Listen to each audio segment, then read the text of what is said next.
L'heure de la résurrection. L'heure de la résurrection.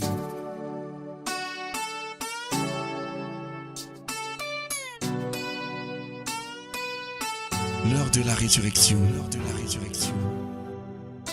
C'est l'occasion pour vous d'entrer en contact avec la puissance qui ressuscita Jésus-Christ d'entre les morts. L'heure de la résurrection. La résurrection. Et parole de foi pour la transformation de votre situation et la victoire sur vos ennemis. L'heure de la résurrection. Pour vous servir, le révérend pasteur Assimba Roger de la congrégation baptiste camerounaise paroisse Rema Center. L'heure de la résurrection. L'heure de la résurrection. L'heure de la résurrection. L'heure de la résurrection. La résurrection.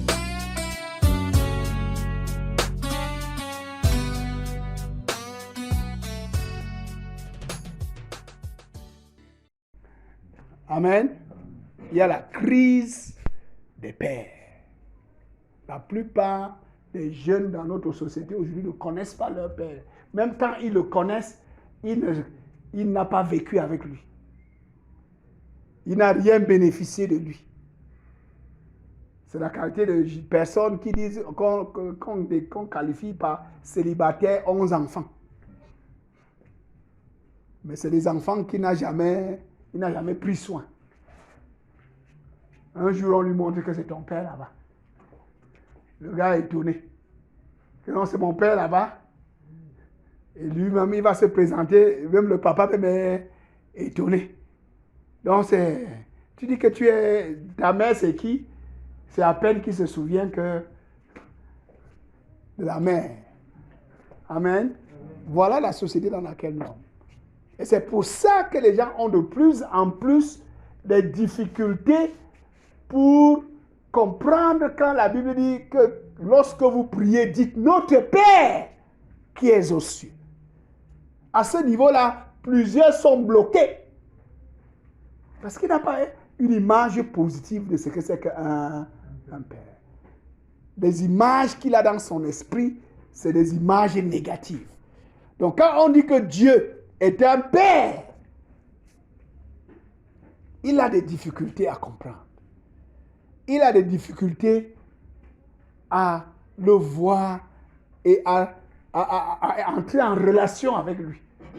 Parce que déjà sur la terre, il a des problèmes avec son père. Il y a tellement de questions qu'il s'est posées sur son père, à propos de son père. Il n'y a pas eu de réponse. Et souvent, c'est des réponses négatives. Quand on lui dit que Dieu est un père, il a du mal à comprendre. Il a du mal à réaliser ce que ça veut dire. Toi, tu as grandi dans la maison de ton père.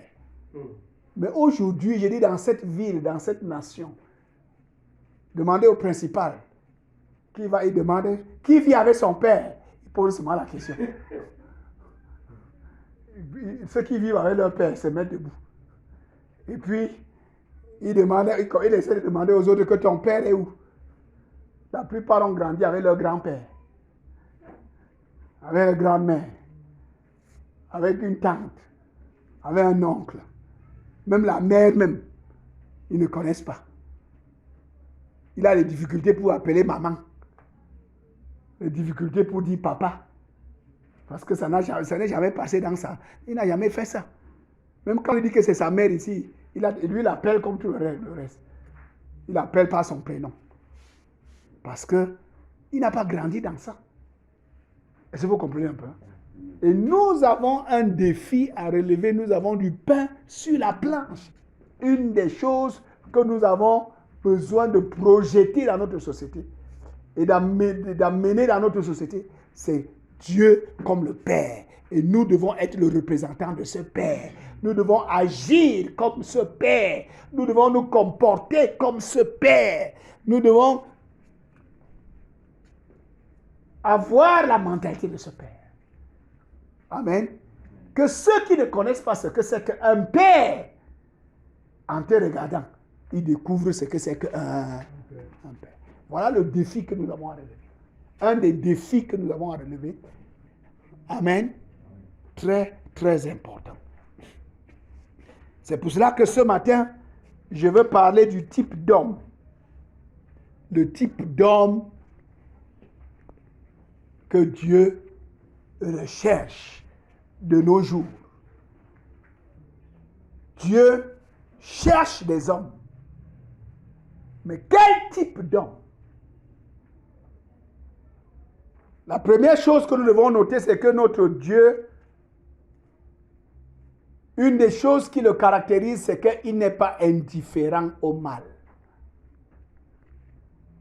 Il est impliqué dans une guerre pour éradiquer le mal. Notre Dieu a horreur du mal. Et dans sa nature, il rejette le mal. Il n'aime pas le mal. Et il est impliqué dans une guerre pour éradiquer le mal. Nous voyons ceci depuis le commencement. Dans le livre de Genèse, chapitre 1, versets 1 à 3, la Bible dit qu'au commencement, Dieu créa les cieux et la terre. La Bible continue à dire, la terre était informe et vide. Les ténèbres se mouvaient dans la surface de la Bible. Et la Bible dit au verset 3, et Dieu dit que la lumière soit. Et la lumière fut. Nous rencontrons Dieu dans le premier livre de la Bible, qui est un guerrier, un soldat, debout pour combattre le mal. Debout pour éradiquer le mal. La terre était informe. Ou alors elle est devenue informe et vide. Il y avait le désordre. Il y avait ce tohu-bohu, le mot hébreu. Le désordre, la confusion, les ténèbres. Le désordre, la confusion, les ténèbres qui se mouvaient, qui régnaient. Et la Bible dit que Dieu dit que la lumière soit. Et la lumière fut. Et Dieu vit que c'était bon. Parce que quoi? C'est ça qu'il voulait. On dit Amen à haute voix. Amen. Quel est le type d'homme que Dieu cherche?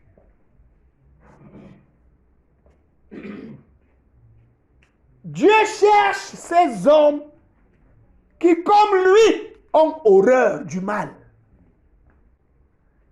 Ne sont pas à l'aise dans le mal. Leur nature rejette le mal. Ils condamnent le mal.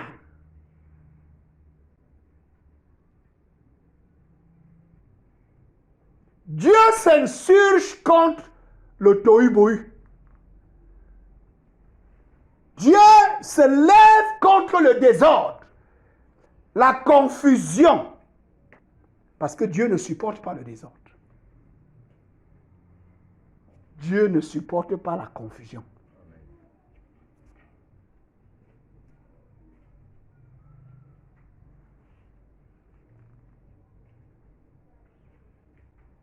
Dieu ne supporte pas voir les œuvres des ténèbres. Il ne prend pas plaisir. C'était dans nous lorsqu'on fait les commentaires sur des choses sales, les choses impures. Tu es là, tu ris. On rit. Des fois, on prend plaisir. On ajoute même aussi notre sel. On met l'eau dans le moulin. En faisant des commentaires. Sur des choses sales, des choses impures, des choses qui ne sont pas bien. Mais Dieu n'est pas comme ça. Dieu ne supporte pas le mal, le désordre, la confusion. Les œuvres des ténèbres, Dieu ne les supporte pas. Amen. Dieu ne les supporte pas. Quel est le type d'homme que Dieu cherche? Quand il y a le désordre, Dieu se lève pour mettre l'ordre. Quand il y a la confusion, c'est-à-dire que les gens ne savent pas quelle attitude adopter, comment se comporter, Dieu vient éclairer. Oh, tu n'as pas entendu ce que je dis. Voilà Dieu, ce qu'il fait. Il ne supporte pas le désordre. Il lutte pour mettre les choses en ordre. Il aime que les choses soient faites en ordre, selon l'ordre qui a été établi et désiré. Quand il y a la confusion, il vient pour éclairer afin que ceux qui sont confus, ceux qui ne savent pas comment faire, comment se comporter, qu'ils sachent, il vient les éclairer, il vient leur montrer pour qu'ils sachent comment faire, comment se comporter. Parce que quoi? Il ne supporte pas le désordre. Il ne supporte pas la confusion. Dieu n'aime pas le désordre. Dieu n'aime pas la confusion. Dieu est contre ce qui est ténébreux. Les œuvres des ténèbres. Amen. Et dans le Nouveau Testament, Paul nous dit, dans 1 Corinthiens chapitre 14, verset 33, que Dieu n'est pas un Dieu de désordre. Oh, dis Amen à haute voix. Amen. Dieu n'est pas un Dieu de quoi? De désordre, mais de paix.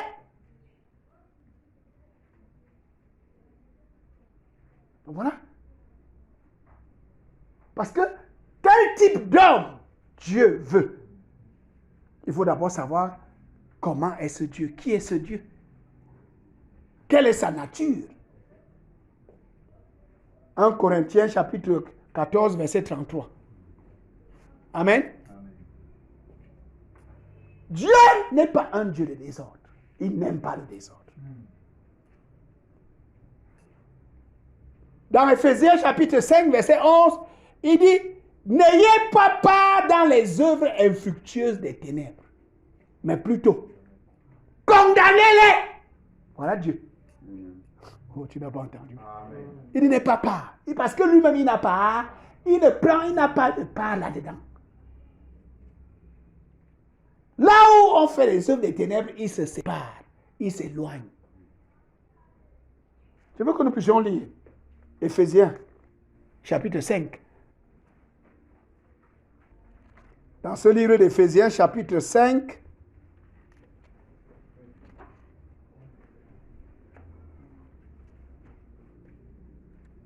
nous voulons lire à partir du verset 5. Éphésiens 5, à partir du verset 5. Car sachez-le bien, aucun impudique ou impur ou cupide, c'est-à-dire idolâtre, n'a d'héritage dans le royaume de Christ et de Dieu. Que personne ne vous séduise par des vains discours, car c'est à cause de ces choses que la colère de Dieu vient sur les fils de la rébellion. N'ayez donc aucune part avec eux. Autrefois vous étiez ténèbres et maintenant vous êtes lumière dans le Seigneur. Marchez comme des enfants de lumière, car le fruit de la lumière consiste en toutes sortes de bonté, de justice et de vérité. Examinez ce qui est agréable au Seigneur et ne prenez point part aux œuvres infructueuses des ténèbres, mais plutôt condamnez-les. Amen. Amen. Sachez-le bien, aucun homme qui se livre à l'impudicité, à l'impureté ou à la soif de posséder, qui est une idolâtrie, n'a d'héritage dans le royaume du Christ et de Dieu. Tu vas avoir un héritage, tu es dans ces choses, tu n'as pas d'héritage. L'impudicité, l'impureté, la cupidité, c'est-à-dire la soif de posséder, comme on a vu tout à l'heure, le désir de s'enrichir vite, tu n'as pas d'héritage. C'est pour ça qu'il a dit dans le verset que nous avons lu, Proverbe chapitre combien? Chapitre 28, verset 21 et 22. Il dit que celui-là qui est plein d'envie et qui veut s'enrichir vite, il va finir où? Dans la misère, parce qu'il n'y a pas d'héritage pour lui dans le royaume de Dieu. L'envie là, et ce désir là, le disqualifie. L'envie là, qui remplit son cœur, et le désir de s'enrichir vite, ça fait quoi? Ça le disqualifie. Il va finir plutôt où? Dans la misère. Dans la disette. C'est pour cela qu'il y a des choses que nous devons nous en séparer vite. Il y a des choses que nous devons demander à Dieu d'enlever vite. Il y a des sujets de prière qui ne doivent pas manquer dans nos églises, dans nos moments de prière. Si le pasteur a vraiment à cœur les frères à l'église, la cupidité, l'idolâtrie, la soif de posséder. Il dit que quand tu as ces choses avec l'impudicité, l'impureté, tu es disqualifié. Ne t'attends pas à recevoir comme un héritage. Ne t'attends pas à ce qu'il y a quelque chose dans le royaume de Dieu qui va te revenir. Oublie ça. Or, le Seigneur nous appelle à l'héritage. Avec les sanctifiés, Paul dit que pour que nous puissions avoir un héritage avec les sanctifiés, c'est pour ça qu'il faut être comment? Sanctifié.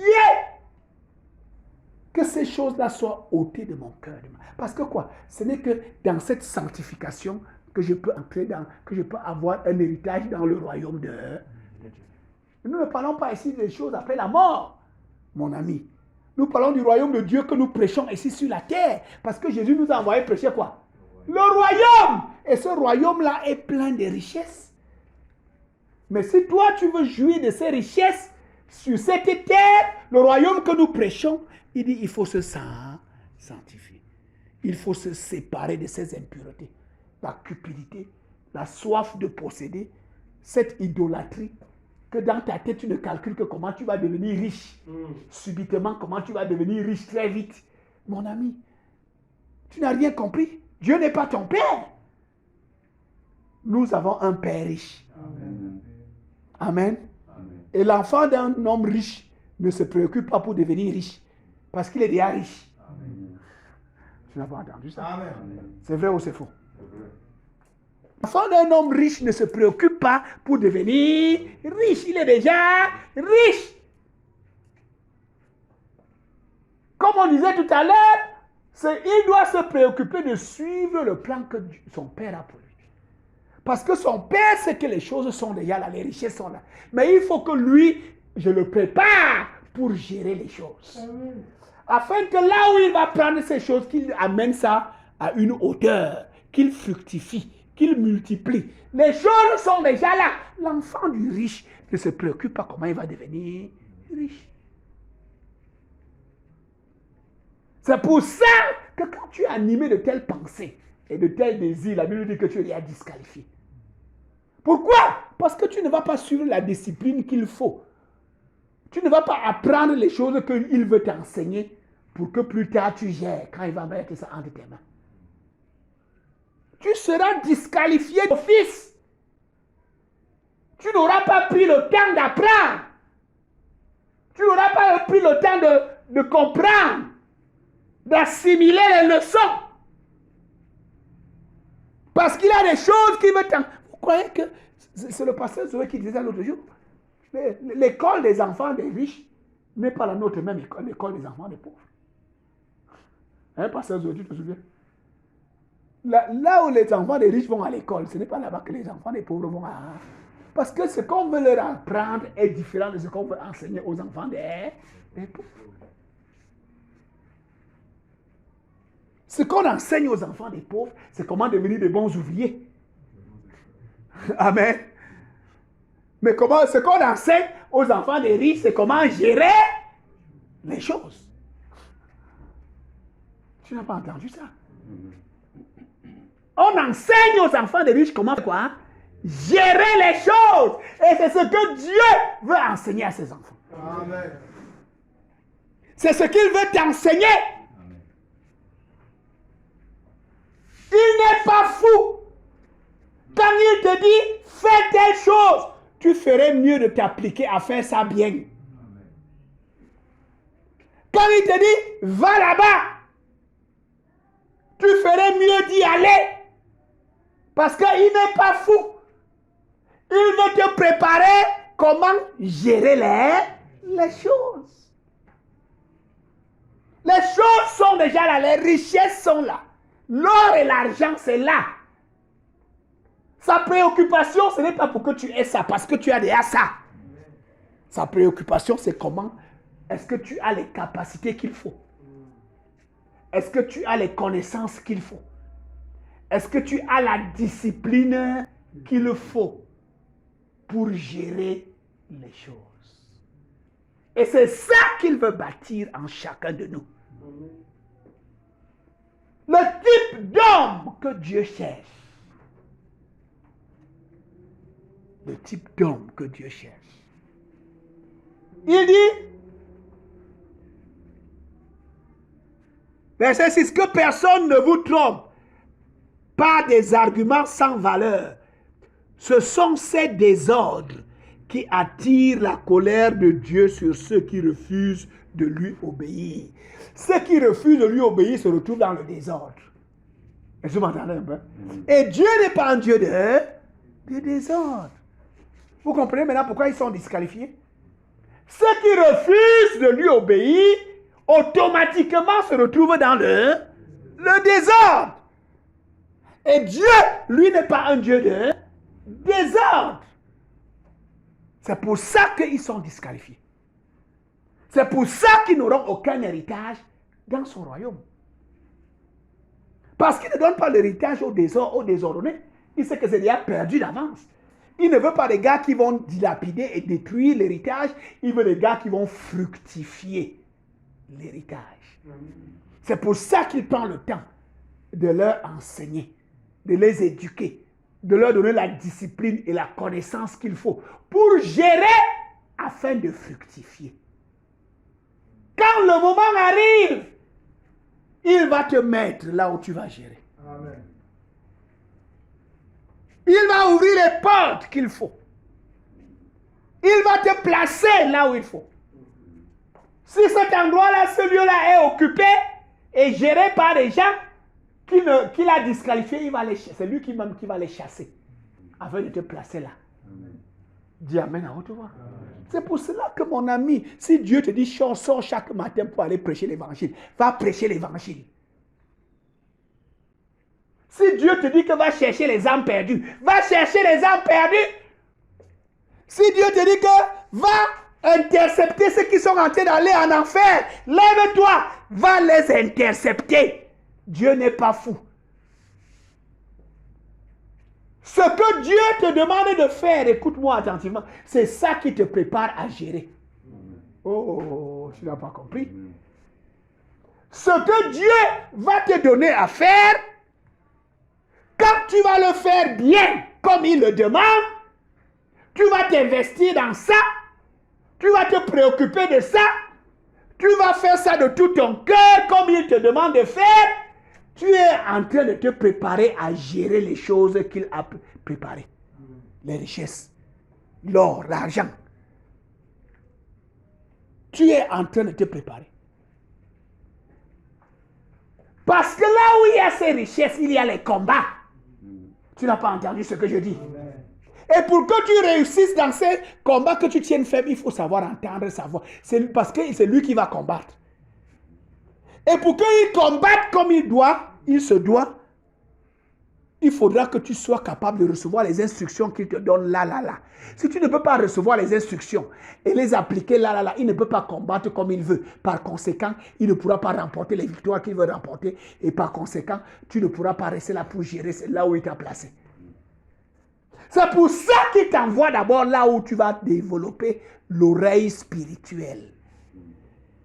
Et l'oreille spirituelle et la discipline On les acquiert sur le terrain de l'évangile, la prédication, s'occuper des âmes perdues, les gagner, les encadrer, leur enseigner. C'est là où tu apprends à écouter. Parce que là, tu apprends ce qu'il faut faire. Amen. Tu apprends ce qu'il faut dire. Tu ne leur dis pas ce qui vient de toi. Tu apprends à entendre, à écouter devant le Seigneur, à attendre devant le Seigneur, à entendre ce qu'il dit. Et tu vas leur dire ce que le Seigneur dit. Tu as entendu ce que je dis là? Tu attends devant le Seigneur et c'est le Seigneur qui te dit que c'est cette chanson. Voilà comment tu vas diriger. C'est là où tu apprends à entendre sa voix. C'est là où tu apprends à suivre ses instructions. C'est là où tu te disciplines. Dis Amen à haute voix. Et c'est dans la force de cette discipline, quand il t'aura préparé assez, qu'il peut t'ouvrir la porte pour te placer là où tu vas gérer les choses. Parce que gérer les choses là, c'est avec lui. Ce ne sera pas sans lui. Sans lui, tu ne peux pas tenir. Sans lui, tu ne peux pas. Parce que la bataille sera rude. Les ennemis seront nombreux. Ceux qui veulent te renverser seront nombreux. Ceux qui te jettent les pots de banane seront nombreux. Si tu n'as pas appris à marcher avec lui d'une manière intime, tu ne peux pas tenir. Amen. Et on apprend à marcher avec lui d'une manière intime sur le terrain d'évangélisation. En prêchant ce qu'il te dit de prêcher, en annonçant ce qu'il te dit d'annoncer, en prenant soin des gens comme il te demande de prendre soin des gens. Parce que tu apprends à entendre sa voix. C'est lui le souverain berger. Toi, tu n'es qu'un berger sous lui. Oh, tu n'as pas entendu ce que j'ai dit. Et pour être efficace dans ton travail en tant que berger, tu dois apprendre à entendre. Donc, c'est dans ce champ-là qu'il te prépare à gérer les richesses, à gérer l'or et l'argent, à gérer les entreprises. Parce que ce qui va faire la différence, c'est lui dans ta vie. Parce que c'est lui qui va te dire à chaque instant ce qu'il faut faire. Chaque jour, chaque année, chaque mois, il va te diriger. Au milieu de l'austérité, au milieu de la crise, des crises, au milieu des difficultés, parce que tu sais entendre ta voix, il va te dire que fais comme ça. Et les gens seront étonnés que toi, tes choses marchent. Parce que quoi? Tu sais entendre sa voix. Quel type d'homme Dieu cherche? Dieu cherche les hommes qui n'aiment pas le désordre. Et ce passage nous a dit ce que c'est que le désordre. C'est l'impudicité, les impuretés, la cupidité, la soif de posséder, l'idolâtrie. Est-ce que quelqu'un entend ce qu'elle dit? Ça, c'est le désordre. Quel type d'homme Dieu cherche? Dieu cherche des hommes qui n'aiment pas le désordre. Parce que lui-même d'abord, il n'aime pas le désordre. Si nous voulons accomplir la mission que Dieu nous a donnée en tant que Rema Ambassadors, nous devons être comme lui. Il n'aime pas le désordre. Si tu crois ça, dis Amen. Amen. Il n'aime pas le désordre.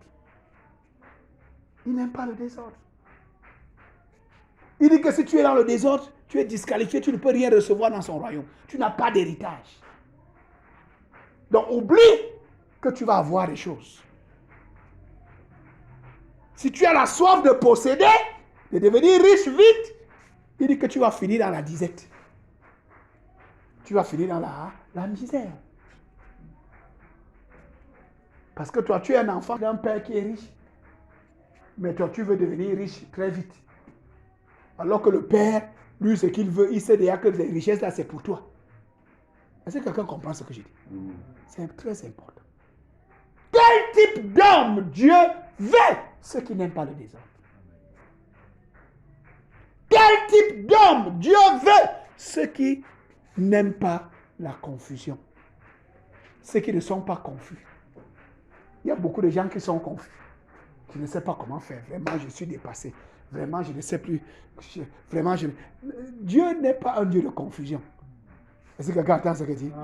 Dieu, s'il est avec toi, il va t'éclairer. Il dit que vous êtes la lumière du monde. Vous êtes une ville située sur une montagne qui ne peut être cachée.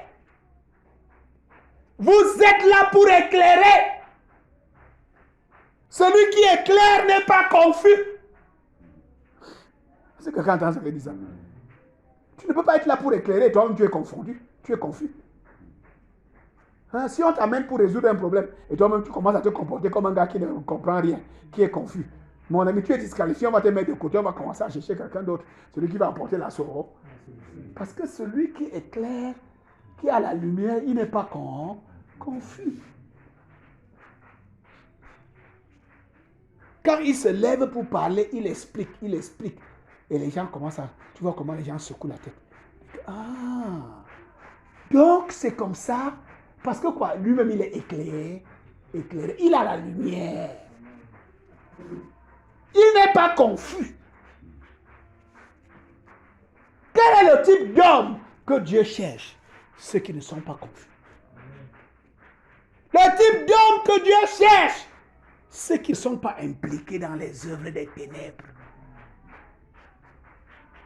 Qui sont sortis des œuvres des ténèbres et qui les condamnent. Parce qu'il sait que les ténèbres là luttent pour éteindre sa lumière, pour étouffer sa lumière. Et moi je suis un enfant de Dieu. Je suis un enfant de lumière. Jésus a dit que celui qui me suit ne marchera pas dans les ténèbres, mais il aura la lumière de la vie.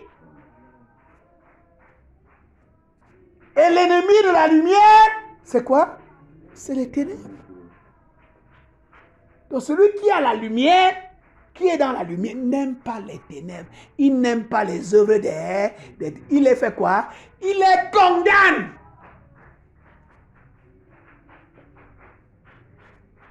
Voilà le type d'homme que Dieu cherche.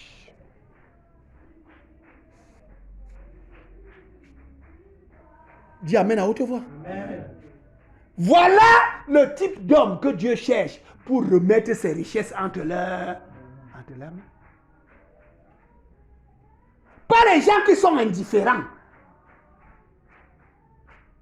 Dieu n'est pas indifférent au mal. Mais beaucoup d'entre nous aujourd'hui, on se complaît même dans les choses qui ne sont pas propres. Des choses impures, des choses sales, des choses malsaines. On prend plaisir à ça. On est dedans. On fait des commentaires dedans. Hein? On rit quand tu trouves le gars en train de rire sur des choses impures, des choses malsaines, des choses qui ne sont pas propres. Il trouve le plaisir là-dedans. Mon ami, tu es disqualifié. Tu ne peux pas gérer les choses avec Dieu. Parce que toi, tu aimes l'impureté, lui, il n'aime pas l'impureté. Tu dois demander à Dieu de libérer ton cœur de l'amour de l'impureté, du désir de l'impureté. Non, parce que Dieu n'est pas dedans. Dieu cherche des gens qui se lèvent quand le mal est là. Parce que notre monde aujourd'hui, vous savez pourquoi est-ce que le mal grandit, le mal se multiplie? Parce que la plupart des gens qui sont bien, ils sont indifférents. Les gens qui sont bien, qui peuvent changer les choses, ils sont comment? Indifférents. Ceux qui ont les moyens, qui ont la position, qui doivent changer les choses, ils regardent le mal, il est comment? Indifférent. Et comme il regarde le mal, il est indifférent, qu'est-ce qui arrive? Le mal progresse, le mal se multiplie, le mal envahit. Mais ce n'est pas ça Dieu. Quand il a vu le mal, la Bible dit qu'il s'est levé et il a parlé, il a condamné et il a déclaré que la lumière soit. Beaucoup d'entre nous, les choses mauvaises se passent autour de nous, on est indifférent, on passe comme s'il n'y avait rien. On n'ouvre même pas la bouche, on ne fait aucun commentaire, on ne dit rien. Le mal progresse, dans la maison, on ne dit rien. Le mal entre dans la famille, on ne dit rien. le mal commence à envahir la maison et la famille, on ne dit rien, personne pour rien dire. Parce que quoi? On est dans une situation où on ne veut, non, je ne veux pas avoir des problèmes avec les gens. Mon ami, tu es disqualifié, tu ne peux pas être l'homme que Dieu veut. L'homme, parce que Dieu, lui, quand il voit le mal, mon ami, il n'a pas peur de quelqu'un. Il condamne. Il dit que ce n'est pas bien. Il parle. Parce que c'est en parlant qu'on va condamner. C'est avec les paroles qu'on va arrêter.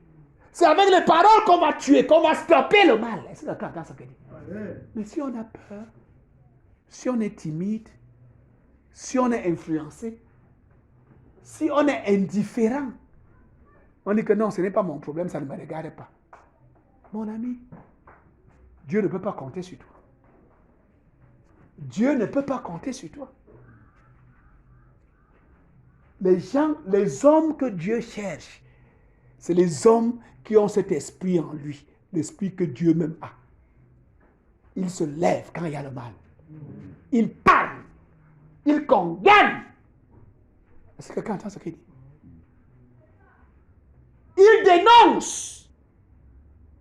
Et c'est parce que la plupart des gens qui sont bien, qui sont justes, qui ont la position, qui peuvent arrêter le mal, sont indifférents. C'est pour ça que le mal est en train de progresser. Combien de choses sales, impures, méchantes, maléfiques se passent là, au vu et au su de toute personne ne parle. Tout le monde est... C'est pour ça que ça progresse. C'est pour ça que ça envahit. C'est pour ça que la société est corrompue. C'est pour ça que la corruption entre partout. Les choses sales, l'impureté, ça va partout.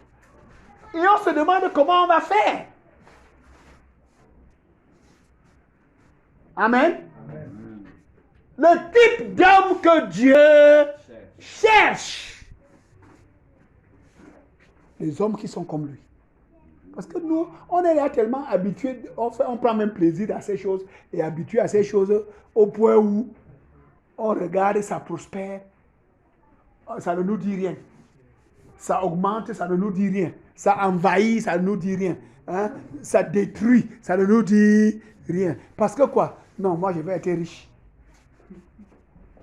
Parce qu'on est préoccupé d'abord pour être riche.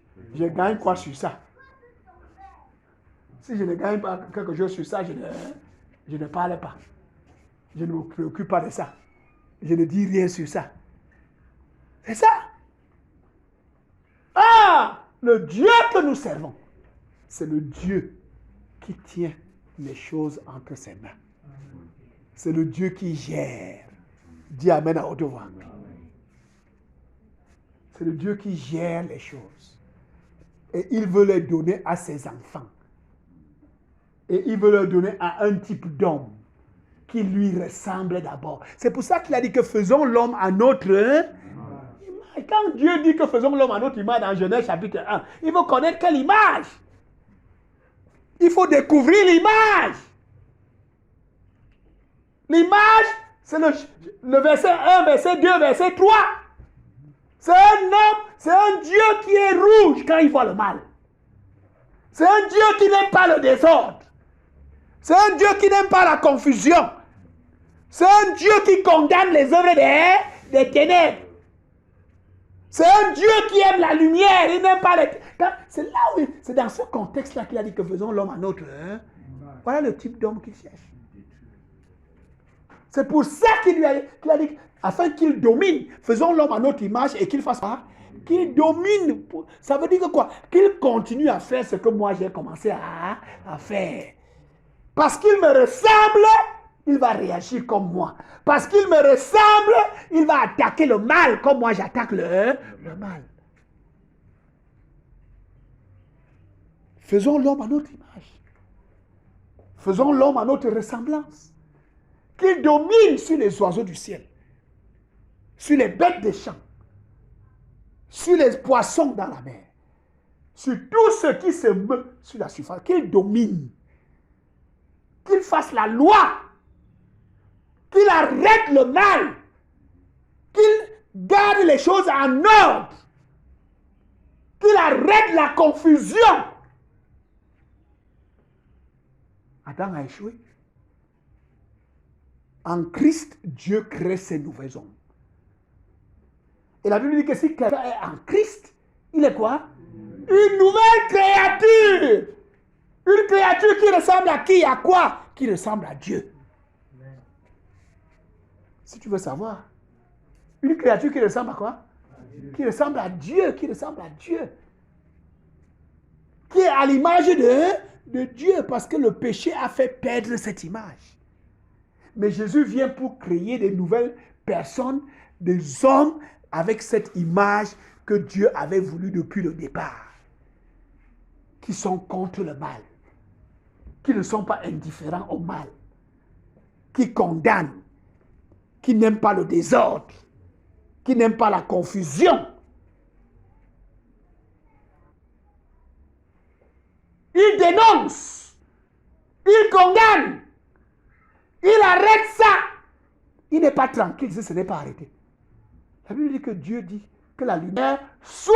Et la lumière fut. Dieu, son cœur s'est apaisé. Il a vu que c'était bon. Ça veut dire que son cœur était content. On dit Amen à haute voix. Voilà les hommes que Dieu cherche, mon ami. Voilà la qualité d'homme que Dieu cherche. Voilà les hommes qui vont apporter le réveil. Le Seigneur a dit que le réveil va commencer. Mon ami, c'est ça le réveil, c'est là le réveil. Ce n'est pas que toi-même tu es dans les noirs, toi-même tu es dans le faux, toi-même tu es dans l'impureté, toi-même tu es dans l'impudicité, toi-même tu es dans la confusion. Tu dis que tu as un père, mais tu ne sais pas qui est ce père, comment il est. Hein? Tu as un père qui est riche, mais tu dis que moi je vais faire confiance au Victor. Je dis que mon ami, hein? C'est comment? J'ai déjà apprêté toutes ces choses pour toi. C'est pour toi. On dit que non, moi j'ai lu la success story de Photo Victoire. Il faisait le commerce triangulaire. De l'ouest à Mbalmayo. De Mbalmayo à Douala. De Douala, il allait à l'ouest. Hein? Il a commencé avec les 5 francs à vendre les arachides, à vendre les ceci. Hein?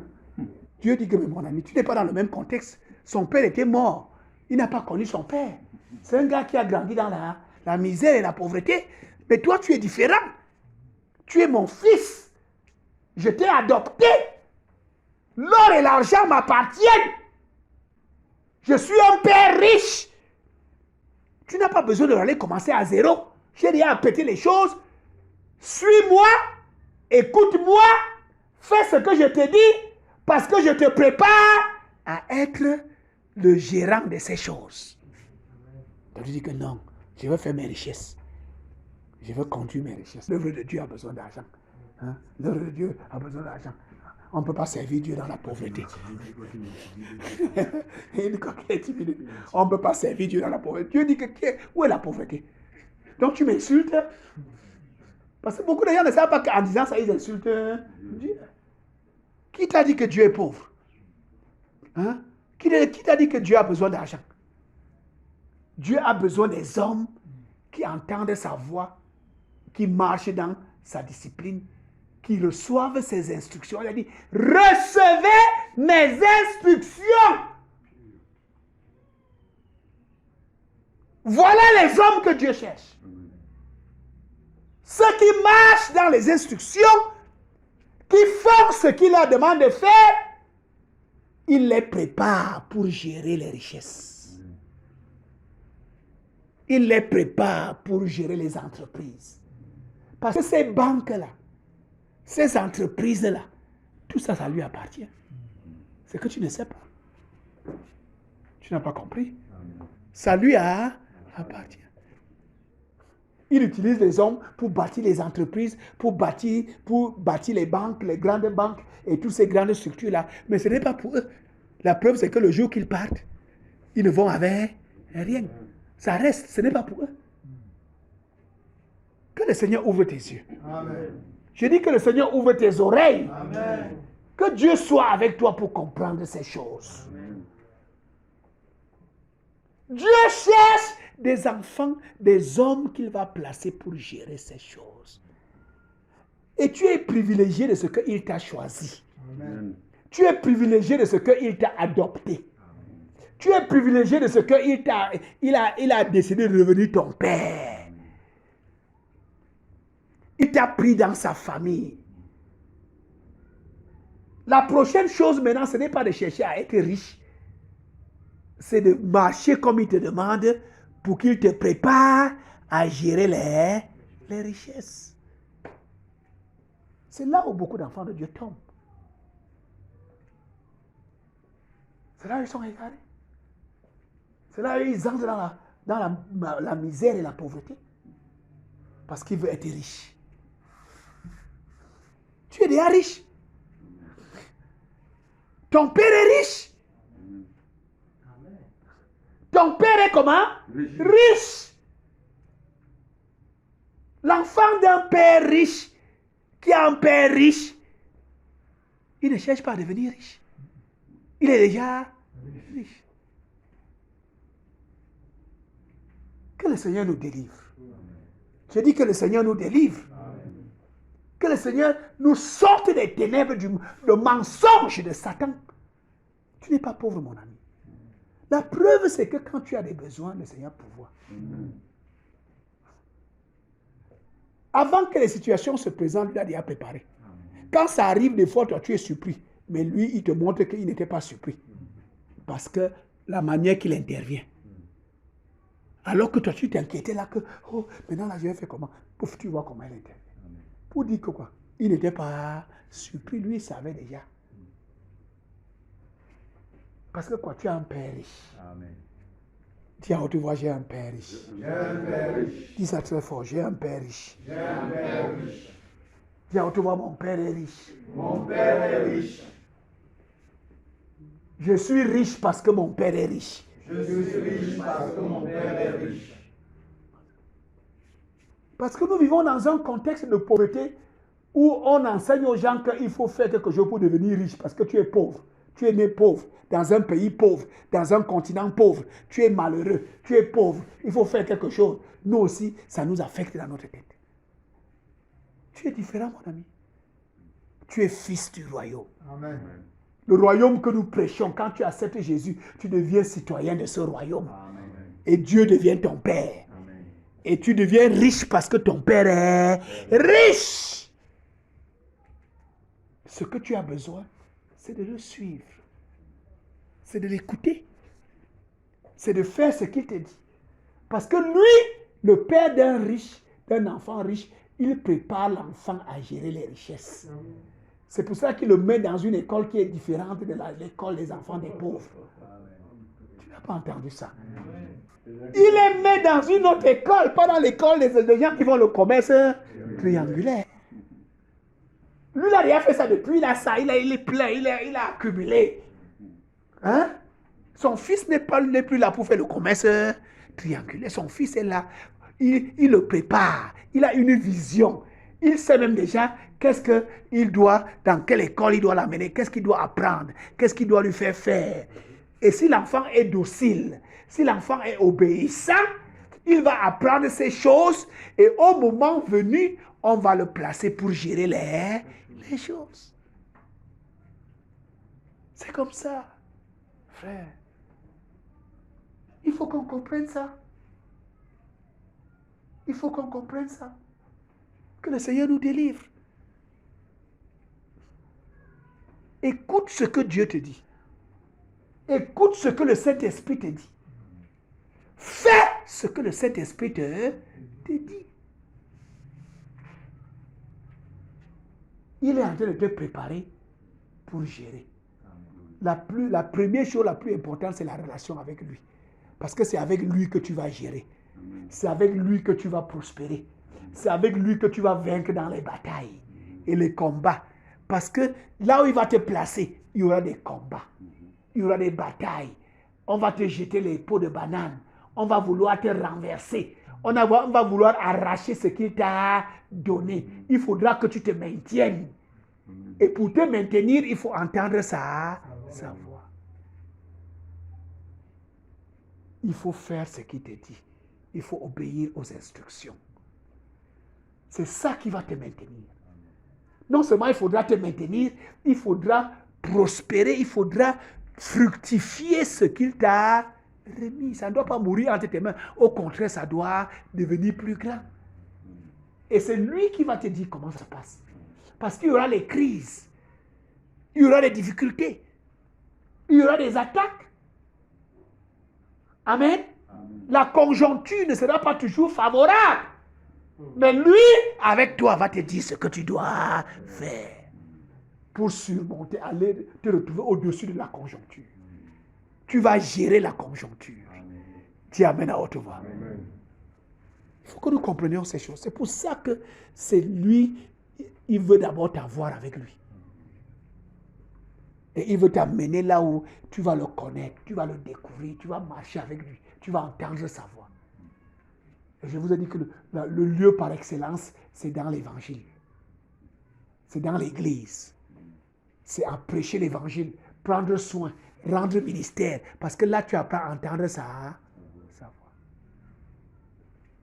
C'est là qu'il te prépare. C'est là qu'il te prépare. Donc, mes frères, nous vivons dans un monde qui est pourri. Une culture pourrie. Les dirigeants de ce monde sont en train de lutter pour mettre sur pied un ordre nouveau, de nouvelles valeurs qui n'ont rien à voir avec les valeurs que Dieu le Créateur a données. Tu n'as pas entendu ce que j'ai dit. C'est pour cela qu'on parle d'un nouvel ordre mondial. Qui a déjà entendu ça? Un nouvel ordre? Parce qu'ils sont en train de lutter pour mettre de nouvelles valeurs, des nouvelles normes. Un nouvel ordre. Mais leur ordre là, c'est un désordre pour Dieu. Tu comprends donc maintenant ce que Dieu veut faire avec toi? Dieu veut que tu sois l'ennemi de cet ordre-là. Oh, tu n'as pas. Parce que leur ordre là, pour Dieu, c'est quoi? Le désordre. La norme qu'ils veulent imposer à l'humanité, c'est quoi? Pour Dieu, c'est quoi? C'est anormal. Leur valeur avec leurs médias, avec leurs moyens de communication, ils pompent les gens avec. Et les gens acceptent ça. Ces valeurs-là, pour Dieu, c'est la pourriture. Il faut des gens qui vont se lever. C'est pour ça que Dieu t'a appelé. C'est pour ça que Dieu t'a sauvé. C'est pour ça qu'il s'est révélé à toi. Parce que ce tort-là, tant que nous sommes là, ça ne doit pas tenir. Oh, tu n'as pas entendu ce que je dis. Là où tu vis, ce tort-là ne doit pas être mis en place. Là où tu exerces tes activités, ces valeurs-là doivent être brisées. Tu dois ramener les gens aux vraies valeurs. Les valeurs-là, c'est les valeurs de la parole. Dis Amen à haute voix. C'est l'ordre. Parce que c'est pour ça qu'il dit que si tu suis mes ordres, mes ordonnances, c'est les ordres. Qu'est-ce qu'il dit? Tu vas prospérer, tu vas réussir si tu m'écoutes attentivement. Tu obéis à mes ordonnances. C'est-à-dire que tu suis l'ordre que moi j'ai établi. Nous sommes les hommes qui suivent l'ordre que Dieu a établi. Amen. Et tout autre ordre, on fait quoi? On condamne. On dénonce. On rejette. Parce que les gens sont dans la confusion. Ils ne savent plus si c'est l'ordre que Dieu a établi ou bien c'est le nouvel ordre que les gens apportent là, qu'il faut suivre. Est-ce que quelqu'un entend ce qu'il dit là? Les nations sont dans la confusion. Les communautés sont dans la confusion. Les jeunes, les enfants sont dans la confusion. Quel est l'ordre qu'il faut suivre maintenant? C'est l'ordre qu'on a appris dans la Bible, qu'on nous enseignait à l'église, ou bien c'est ce nouvel ordre qu'on est en train de nous enseigner dans les médias et dans les réseaux sociaux. Ce nouvel ordre que les riches sont en train d'imposer, cette oligarchie, avec ses leaders qu'elle place dans les nations pour implémenter cet ordre et ses valeurs. Les gens sont confus. Mais toi, tu es un enfant de Dieu. Amen. Dis Amen à haute voix. Dieu a combattu la confusion. Oh, tu n'as pas entendu ce que je dis. Dieu a combattu quoi? La confusion. Dieu a combattu le désordre. Dieu a combattu la confusion. Dieu a combattu le tohu-bohu.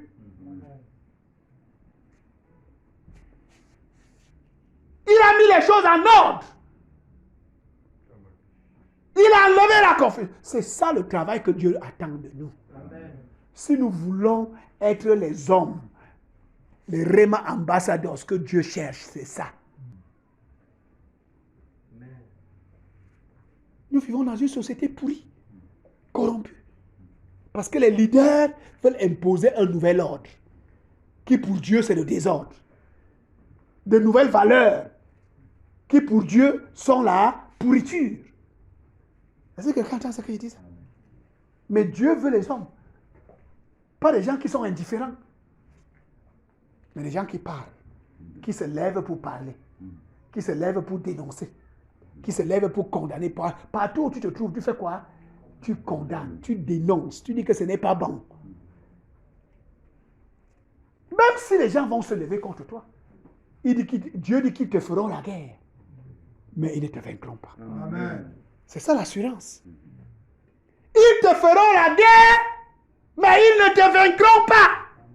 Parce que je suis avec toi pour te délivrer, dit l'Éternel. Dénonce. Condamne.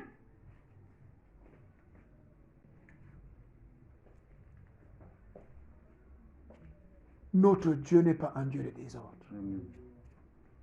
Et si tu lui appartiens, tu vas lutter contre le désordre. Tu vas lutter contre la confusion. On ne lutte pas contre les hommes. Hein. C'est clair, ce n'est pas contre les hommes qu'on lutte. On cherche à sauver les hommes. Oh, tu n'as pas entendu ce qu'il dit. Nous luttons pour sauver les hommes, mais nous luttons contre le désordre, la confusion, les œuvres des ténèbres. Parce que nous voulons sauver ce n'est pas les hommes, on ne lutte pas contre les hommes. Il faut comprendre ça. Il faut comprendre ça. Donc mes frères, voilà le type d'homme. Amen. Le type d'homme. Nous avons commencé à voir le type d'homme que Dieu recherche. Les hommes qui sont ses vrais représentants. Les hommes qui réagissent comme il réagit. Quand il a dit faisons l'homme à notre image, il faut comprendre dans quel contexte il se trouvait. Qu'est-ce qu'il était en train de faire et qu'est-ce qu'il voulait avoir.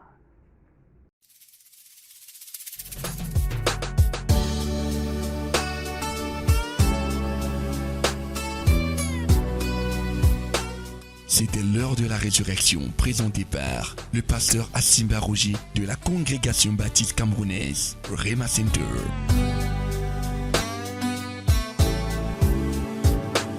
Rema Center et Bolova, situé au quartier Mekalat, derrière la délégation régionale de l'élevage du Sud. Vous avez écouté ce message et vous désirez nous contacter pour d'éventuelles prières et conseils. N'hésitez pas à contacter nous à ces numéros 677 38 26 83 671 06 73 49 671 07 14 68. L'heure de la résurrection.